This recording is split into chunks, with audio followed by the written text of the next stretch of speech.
Good morning student. ये आपके 11th class biology के 5th चैप्टर का 4th लेक्चर है। इसके पहले वाले लेक्चर में हम लोगों ने पत्तियों के रूपांतरण के बारे में पढ़ा था, पत्तियों के प्रकार के बारे में पढ़ा था। पत्तियां सरल प्रकार की होती हैं, संयुक्त प्रकार की होती हैं। संयुक्त प्रकार की पत्तियां दो प्रकार की होती हैं, पिच्छाकार, हस्ताकार। ठीक है ना। पत्तियों के रूपांतरण के बारे में पढ़ा था। पत्तियां हमें सूल के रूप में रूपांतरण प्रदान करती हैं। इसके बाद हमने सूल के रूप में सहारा प्रदान करने के लिए, ठीक है ना, घटपर्णी घड़े के आकार में हो जाती हैं। तो अब हम पढ़ेंगे पुष्प दल विन्यास। ठीक है ना। अभी तक हमने तना जान लिया क्या होता है, जड़ क्या होती है, पत्ती क्या होती है, कितने प्रकार के होते हैं। अब पुष्प विन्यास यानी पुष्पीय अक्ष पर फूलों के लगने को क्रम को हम क्या बोलते हैं, पुष्प क्रम बोलते हैं। पुष्प क्रम यानी पुष्पीय अक्ष पर फूल जो हमारा लगता है वही जो हमारा क्रम होता है उसको हम क्या बोलते हैं, पुष्पीय दल विन्यास यानी पुष्प क्रम। अब बच्चों पुष्प क्रम दो प्रकार का होता है। एक होता है आसीमाक्षी पुष्प क्रम, दूसरा होता है आपका सासीमाक्षी पुष्प क्रम। बिल्कुल। आसीमाक्षी पुष्प क्रम क्या होता है कि पुष्प लगातार पुष्प अक्ष पर लगते ही जाए। कभी कभी आपने देखा होगा कोई कोई ऐसा पौधा होता है जिस पर पुष्प लगातार लगते ही रहते हैं, उसकी कोई सीमा नहीं होती है। उस पुष्प क्रम को हम क्या बोलते हैं, आसीमाक्षी पुष्प क्रम। और कुछ पुष्प क्रम ऐसे होते हैं कि एक पुष्प आने के बाद फिर वहां पर पुष्प नहीं लगेंगे, दूसरी शाखा पर दूसरी उसके नीचे पुष्प लगने लगेंगे, यानी पुष्प लगने की सीमा होती है, उसको हम बोलते हैं सासीमाक्षी पुष्प क्रम। ठीक। तो पुष्प क्रम क्या होता है बच्चों, फिर से देखिए। पुष्पीय अक्ष पर फूलों के लगने के क्रम को हम पुष्प क्रम कहते हैं। पुष्प क्रम दो प्रकार के होते हैं। एक होता है आपका आसीमाक्षी पुष्प क्रम, दूसरा होता है आपका सासीमाक्षी पुष्प क्रम। आसीमाक्षी पुष्प क्रम यानी ऐसे पुष्प क्रम जिस पर पुष्प लगातार लगता रहे और उसकी कोई सीमा ना हो, उसको आसीमाक्षी पुष्प क्रम।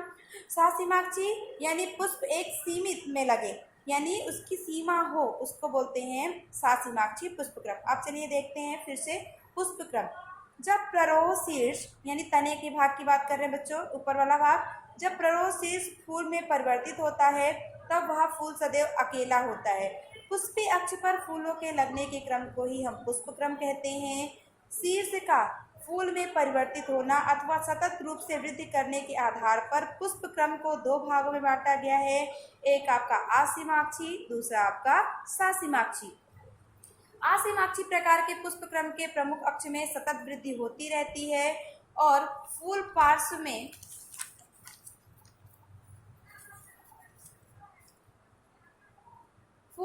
में आग्राभिसारी क्रम में लगे रहते हैं। इसको हम बोलते हैं आसीमाक्षी पुष्पक्रम। सासीमाक्षी पुष्पक्रम में प्रमुख अक्ष के शीर्ष पर फूल लगता है, इसलिए इसमें सीमित वृद्धि ही होती है। ठीक है। नीचे की ओर शाखाएं निकलती हैं, उनके शीर्ष पर पुष्प बनता है। इस पुष्पीय अक्ष पर तलाभिसारी क्रम में लगे थे। देखिए ये कैसा है आपका आसीमाक्षी, यानी पुष्प लगातार क्या हो रहे हैं, लगते ही जा रहे, लगातार लगते ही जा रहे, खत्म नहीं हो रहे। ये आपका आसीमाक्षी पुष्पक्रम है। इसमें देखिए यहाँ पर पुष्प लगा, फिर ऊपर नहीं लगा, दूसरी डाल से यहाँ पर पुष्प लगा, फिर तीसरी डाल से यहाँ पर पुष्प लगा, यहाँ पर पुष्प लगा, यानी लगातार क्या हो रहा है, पुष्प एक ही स्थान पर नहीं लग रहा है। ठीक है ना। तो ये कैसा होगा, सासीमाक्षी पुष्पक्रम। चलिए अब पुष्प के अंग देखते हैं। पुष्प के कौन कौन से अंग होते हैं। पुष्प के 4 अंग होते हैं बच्चों, कैलिक्स, कोरोला और पुमंग, जायांग, परिदल। ठीक है ना। यानी आप पुष्प की ऐसी ही होती है संरचना।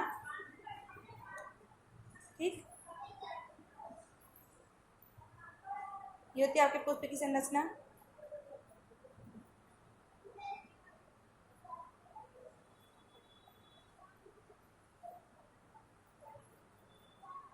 ये वाला भाग होता है आपका दल, ये वाला भाग आपका होता है दल। ठीक। कोरोला, ये वाला भाग होता है आपका पुमंग यानी नरजन्नांग। ये वाला भाग होता है आपका जायांग। ठीक। जहाँ अब जैसे ये आपका कोरोला, कैलिक्स, ठीक है ना, ये आपका क्या होता है, बाह्यदल। ठीक। ये वाला भाग आपका क्या होता है, पुष्पासन, जहाँ पर पुष्प लगे हों। जायांग यानी मादा भाग। अब जायांग के बच्चों 3 प्रकार होते हैं। जो मादा भाग होता है आपका वो 3 प्रकार का होता है, उसके 3 भाग होते हैं। इसको बोलते हैं वर्तिकाग्र, यानी ये जो पीछे वाला पार्ट है इसको बोलते हैं वर्तिकाग्र, इसको बोलते हैं वर्तिका, और इसको बोलते हैं अंडाशय। ये वाला भाग आपका होता है नर जननांग का, यानी पुंकेसर, जिसको आप पुमंग बोलते हैं। इसको बोलते हैं परागकोश, इसी में परागकण होते हैं। और ये आपका होता है तंतु, इसको क्या बोलते हैं? तंतु। ये वाला भाग आपका तंतु, ये वाला भाग आपका परागकोश। तो चलिए पुष्प के बारे में पढ़ते हैं। एक प्रारूपी पुष्प में विभिन्न प्रकार के विन्यास होते हैं, जो क्रमानुसार फूले हुए पुष्पावृंत, जिस पर पुष्पासन, यानी पुष्पवृंत वो वाला भाग होता है जहाँ से पुष्प लगे होते, उस भाग को हम क्या बोलते हैं? पुष्पवृंत। पुष्पासन, जहाँ पर पुष्प स्थित होता है उसको हम क्या बोलते हैं? पुष्पासन।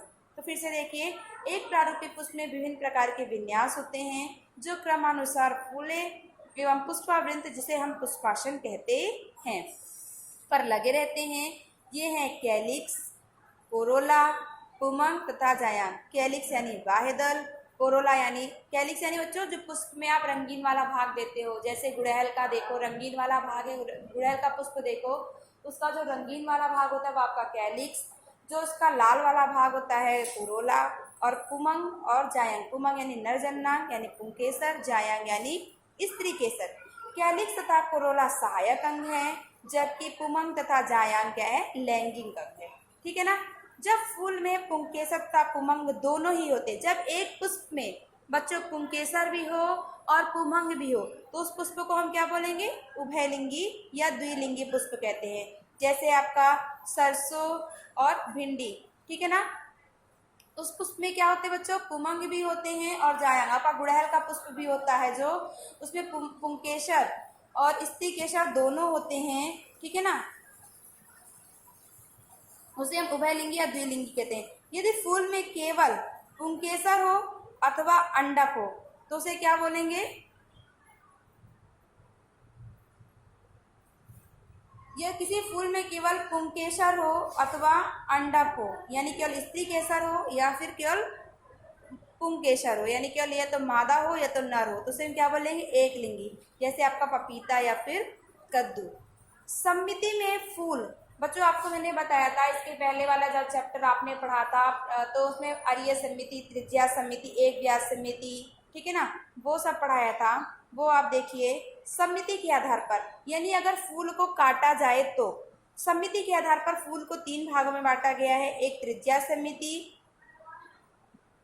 दूसरा आपको बताते हैं, चलिए एक के बारे में पढ़ते हैं। समिति में फूल त्रिज्या समिति अथवा एक व्यास समिति होने से हो सकते हैं, जब किया जा सके, यानी जब किसी पुष्प को 2 बराबर भागों में बांटा जा सके। यानी ये मान लीजिए कोई पुष्प है, उसको 2 बराबर भागों में, यानी इधर से या फिर यहाँ से कहीं से भी काटा जा सके, ठीक है ना?